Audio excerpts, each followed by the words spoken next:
ఆకస్మిక తనిఖీలు, క్షేత్రస్థాయి పర్యటనలకు మీరు వెళ్తారా, నన్ను వెళ్లమంటారా అంటూ సీఎం చంద్రబాబు అధికారులను నిలదీశారు. గదుల్లో కూర్చుంటే వాస్తవాలు తెలియవన్న సీఎం క్షేత్రస్థాయికెళ్లి ప్రజలను కలిసి మాట్లాడాలని హితబోధ చేశారు. రాజమహేంద్రవరంలో పాల కల్తీ, శ్రీకాకుళంలో డయేరియా ఘటనలపై సమీక్ష నిర్వహించిన సీఎం 2 జిల్లాల కలెక్టర్లపై ఆగ్రహం వ్యక్తం చేశారు.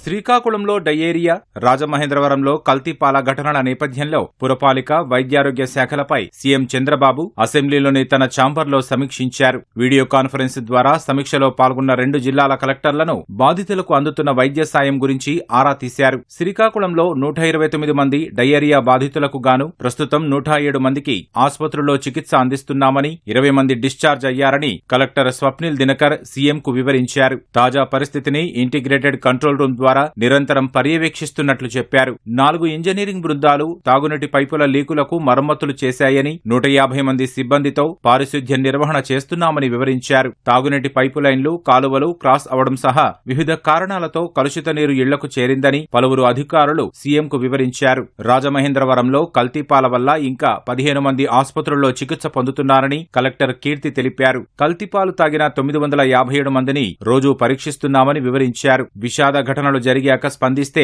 పెద్దగా ఉపయోగం ఉండదని, ముందస్తు పర్యవేక్షణ, అప్రమత్తతతోనే నివారించొచ్చని 2 జిల్లాల కలెక్టర్లకు తేల్చి చెప్పారు. అధికారులు నిత్యం ప్రజల్లో ఉంటేనే అనుకున్న మార్పు చూపించగలమని అన్నారు. అధికారులతో కలిసి కలెక్టర్లు ఆకస్మిక తనిఖీలు చేయాలన్నారు. ప్రతి ప్రభుత్వ విభాగంలో కింది స్థాయి యంత్రాంగాన్ని యాక్టివేట్ చేసేందుకు క్షేత్రస్థాయిలో పర్యటించాలన్నారు. ఆకస్మిక తనిఖీలతో మంచి ఫలితాలేగాక సంబంధిత శాఖల్లో జవాబుదారీతనం పెరుగుతుందన్నారు. ముందస్తు పర్యవేక్షణ, తనిఖీలు జరిగి ఉంటే శ్రీకాకుళంలో డయేరియా ప్రబలేది కాదని సీఎం అభిప్రాయపడ్డారు. తాజా ఘటన నేపథ్యంలో రాష్ట్ర వ్యాప్తంగా ఆహార తనిఖీలు చేస్తున్నామని అధికారులు సీఎంకు వివరించారు.